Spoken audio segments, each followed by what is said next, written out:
तो चलिए स्टार्ट करते हैं आज का टॉपिक। और आज का टॉपिक है हमारा representation of configuration of molecules. कौन सा? Representation of configuration of molecules. तो इसमें ना बेटा एक्चुअली हमारे पास दो कैटेगरी है, मतलब हम दो तरीके से रिप्रेजेंट कर सकते हैं। पहला जो है ना वो पहला है हमारे पास फिशर प्रोजेक्शन फार्मूला। कौन सा? Fisher projection formula. और इस फिशर प्रोजेक्शन फार्मूला को हम क्रॉस फार्मूला भी कहते हैं। कौन सा? Cross formula. अब आपको अगर देखा होगा क्रॉस, तो बेसिकली कहीं ना कहीं आपको एक ऐसी कुछ क्रॉस लाइन दिखाई देगी। और जब भी हम किसी एटम या ग्रुप को ऐसे क्रॉस लाइन में अगर रिप्रेजेंट करते हैं तो ऐसे फार्मूला को हम फिशर प्रोजेक्शन फार्मूला कहते हैं। चलो मैं कुछ एग्जांपल लेके मैं आपको क्लियर करा देता हूँ, है ना। तो मैं एग्जांपल लेता हूँ 2-क्लोरोब्यूटेन का। 2-क्लोरोब्यूटेन जैसा ये एक कंपाउंड है बेटा, ठीक है ना। तो मैं ब्यूटेन लेता हूँ, तो ब्यूटेन के लिए कार्बन एटम मेरे पास 4 चाहिए, तो मैं ऐसा कार्बन एटम जो है वो 4 ले लूँगा, ठीक है ना। अब ये क्लोरो जो है वो कौन से नंबर पे बेटा? सेकेंड पे, तो मैं यहाँ पर लिखूँगा सेकेंड पे क्लोरो। फिर मैं इसको एडजस्ट करूँगा, यहाँ CH3 आ जाएगा, यहाँ CH, यहाँ पर CH2 और CH3, राइट। अगर मैं इसको कंपाउंड थोड़ा सा और इसको बनाऊँ तो ऐसा बनेगा कुछ बेटा। यहाँ पर आ जाएगा CH3, यहाँ पर आ जाएगा CH, यहाँ पर आ जाएगा Cl, और यहाँ पर देखोगे तो C2H5। क्यों? क्योंकि यहाँ पर CH2 और CH3 को हम क्या बना सकते हैं? C2H5। या आप चाहो तो ये जो हाइड्रोजन जो है वो आप उसको यहाँ पर भी लगा सकते हो। तो आप देखोगे ना बेटा यहाँ पर, तो इस कार्बन से ये चारों के चारों जो एटम जो है वो अटैच है, तो इसको हम ना क्रॉस लाइन से यहाँ पर रिप्रेजेंट करेंगे। क्रॉस लाइन से अपन रिप्रेजेंट करते, तो चलो रिप्रेजेंट कर लेते हैं ना इसको। तो ये अपन ने बना लिए क्रॉस लाइन, ऐसी दो बना लिए क्रॉस लाइन। देखो ऊपर में क्या लगा हुआ है बेटा? ऊपर में लगा हुआ है ये हाइड्रोजन। इधर में क्या लगा हुआ है? इधर लगा हुआ है CH3। इधर क्या लगा हुआ है? C2H5। और यहाँ का लगा हुआ है Cl। तो ये जो फार्मूला जो हमारा बन गया ना, ये फार्मूला है हमारा फिशर प्रोजेक्शन फार्मूला। कौन सा? Fisher projection formula. और इस फिशर प्रोजेक्शन फार्मूला को हम क्रॉस फार्मूला भी कहते हैं, ठीक है ना। जैसे आपको यहाँ पर फिगर में दिखाई दे रहा है, देखो ये अपन ने यहाँ पर एक क्रॉस लाइन ले ली है। देखो ये क्रॉस लाइन ले ली अपन ने। ऊपर में दिखाई दे रहा है बेटा आपको Cl, इधर में दिख रहा है I, इधर में ले लिया है Br, और इधर ले लिया H, है ना। चलो ये तो हो गया। अब इसका मैं कॉन्वेंशन फॉर्म अगर लूँ तो कॉन्वेंशन फॉर्म जो है ये कैसे हुआ? तो देखो आपको बेसिकली यहाँ पर दो लाइन दिख रही है। दो लाइन कौन सी बेटा? एक है बेटा वर्टिकल लाइन और एक है हॉरिजॉन्टल लाइन। तो ये जो लाइन जो होती है, ये वाली जो लाइन होती है ना बेटा, इसको अपन कहते हैं वर्टिकल लाइन। कौन सी लाइन? Vertical line. और ये जो लाइन है ना बेटा, इससे अपन कहते हैं हॉरिजॉन्टल लाइन, ठीक है ना।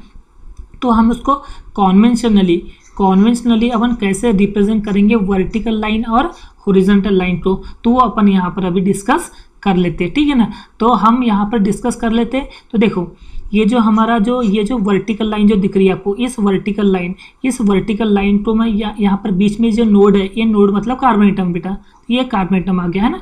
तो ये जो वर्टिकल लाइन तो मैं कुछ डॉटेड लाइन से दिखा रहा हूँ। देखो ये डॉटेड लाइन से दिख रहा है आपको, ये ऊपर में Cl था, नीचे में H है ना। तो ये जो आपको जो वर्टिकल लाइन जो दिख रही है, ये जो आपको वर्टिकल लाइन दिख रही है ना बेटा, ये डॉटेड लाइन से रिप्रेजेंट किया है इसने कॉन्वेंशनल फॉर्म में, राइट। और इधर आप हॉरिजॉन्टल लाइन में देखोगे तो कुछ इस तरह से आपको दिखाई देंगे, ऐसा, ये कुछ इस तरह से दिखाई देंगे। इधर I है, इधर Br है ना। तो ये जो लाइन है ना, ये है बेटा हॉरिजॉन्टल लाइन, और ये है हमारी वर्टिकल लाइन, है ना। तो ये जो क्रॉस से जो रिप्रेजेंट हो रहा है, इस क्रॉस फार्मूला को हम फिशर प्रोजेक्शन फार्मूला कहते हैं। कोई भी कंपाउंड एट रैंडम कोई भी ले लो, है ना। जैसे एग्जांपल के तौर पे मैंने यहाँ पर ले लिया, समझो यहाँ पर ले लिया मैंने Cl, Br, I, और यहाँ पर ले लिया मैंने CH3। तो ये भी कंपाउंड क्या हो गया बेटा? ये भी था फिशर प्रोजेक्शन फार्मूला। कैसा? देखो ये क्रॉस लाइन, और जहाँ पर भी क्रॉस लाइन आ जाती है, तो वो फार्मूला जो है वो क्रॉस फार्मूला मतलब फिशर प्रोजेक्शन फार्मूला बन जाता है, ठीक है। आई होप ये वाला जो आपको कॉन्सेप्ट जो है वो क्लियर हो चुका है ना। चलो इसको फटाफट से नोट डाउन कर लो, ठीक है। तो ये था हमारा पहला कौन सा? Fisher projection formula. अब अपन नेक्स्ट की बात करते हैं, कौन सा? Wedge formula. कौन सा बेटा? Wedge formula. अब ये वेज फार्मूला क्या होता है, चलो इसको अपन यहाँ पर डिस्कस कर लेते हैं। देखो क्या दिया हुआ है, when a tetrahedral carbon is imagine to be present in the plane of the paper, all the 4 bonds at this carbon can not lie in the same plane. देखो मैं यहाँ पर बेटा एक टेट्राहेड्रल कार्बन एटम ले रहा हूँ। क्या ले रहा हूँ?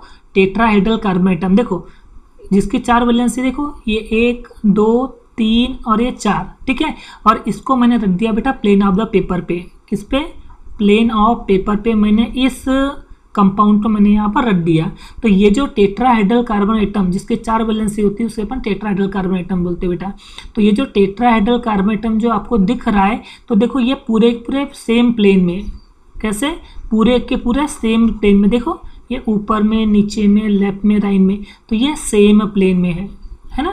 लेकिन हमारा जो वेज फार्मूला है, हमारा जो वेज फार्मूला है ना बेटा, ये सेम प्लेन पे काम नहीं करता।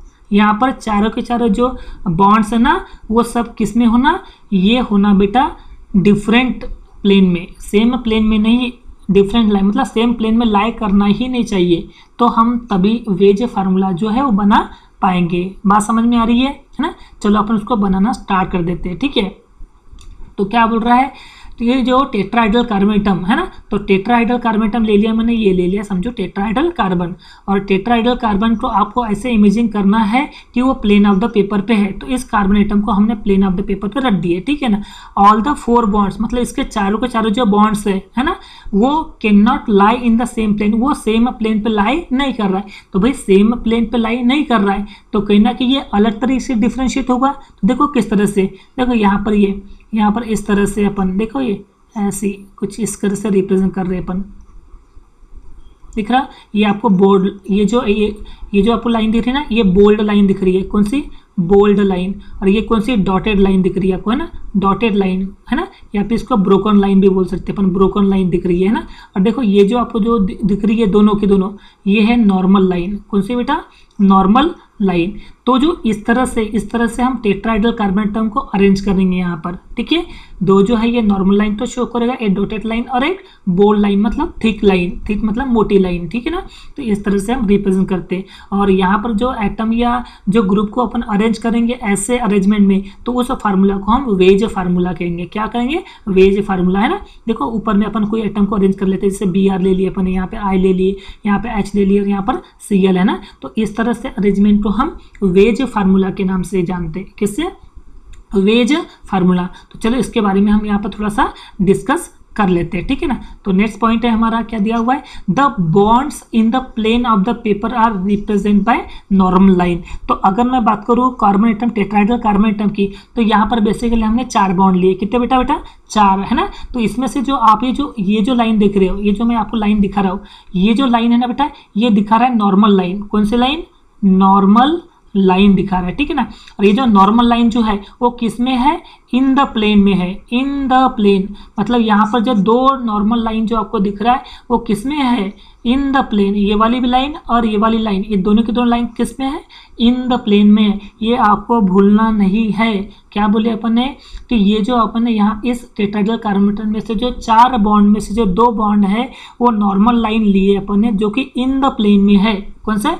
इन द प्लेन ऑफ पेपर। अब बची कितनी? अब बची 2, तो तीसरी की बात कर लेते हैं अपन। क्या दिया हुआ है?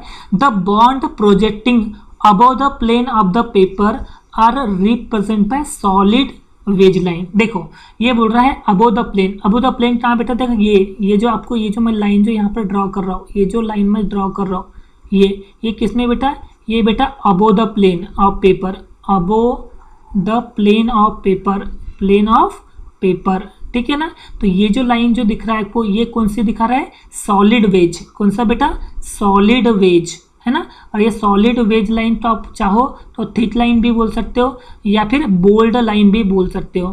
तो ये जो सॉलिड वेज जो है वो कहाँ पर है? Above the plane. देखो ये जो आपको फिगर में दिख रहा है ये अबव द प्लेन, है ना। ये जो 2 नॉर्मल लाइन जो आपको दिखाई दे रही है वो किस में है? इन द प्लेन में। और एक जो बोल्ड लाइन जो है दिख रही है आपको, ये है अबव द प्लेन। किस में? Above the plane. और लास्ट जो बच गया ये कौन सी है? Thick line, sorry dotted line. ये जो डॉटेड लाइन मतलब ब्रोकन वेज लाइन ना। तो ये ब्रोकन वेज लाइन जो है ये पेपर में कहाँ पर है? Below the plane. किसमें? Below the paper. The bond going below the plane of the paper are represent by broken wedge. तो जो बिलो द प्लेन ऑफ द पेपर वाली जो लाइन है, ये जो बॉन्ड जो आपको दिखा रहा है, ये जो बिलो द प्लेन वाला जो आपको दिखाई दे रहा है ना, ये कहाँ पर अपन ने दिए, ये दिए अपन ने ब्रोकन वेज लाइन। कौन सी? ब्रोकन वेज लाइन पे अपन ने देखे। तो इस तरह से हम वेज फार्मूला को क्या करते, रिप्रेजेंट करते हैं ना। तो मैं समराइज अगर मैं कर दूं तो बेसिकली क्या है कि जो फिशर प्रोजेक्शन फार्मूला जो है उसको अपन क्रॉस लाइन से दिखाते। किससे? क्रॉस लाइन से दिखाए थे। और यहाँ पर अगर मैं बात करूँ वेज फार्मूला की, तो इसमें क्या है, टेट्राहेड्रल कार्बन एटम लेना है। देखिए इस टेट्राहेड्रल कार्बन एटम में से 4 बॉन्ड में से जो 2 बॉन्ड है, मतलब 2 लाइन जो है, आपको नॉर्मल लाइन लेना है। कैसी? Normal line. और वो किस में रहना चाहिए? वो रहना चाहिए इन द प्लेन में। किस में रहना चाहिए बेटा? इन द प्लेन में। और बाकी बची 2 लाइन, तो एक जो रहेंगी वो बोल्ड लाइन शो करेंगी, मतलब अबो द प्लेन पे। किस पे? अबो द प्लेन, है ना। और एक जो रहेंगी वो रहेंगी बेटा डॉटेड, है ना। और वो किस पे रहेंगी? Below the plain paper, below the plain paper, ठीक है ना। तो इस तरह से अपन 4 बॉन्ड को अरेंजमेंट कर रहे हैं। तो ये है हमारा वेज फार्मूला, ठीक है ना। तो यही आज का हमारा लेक्चर जो है वो एंड होता है। Thank you so much.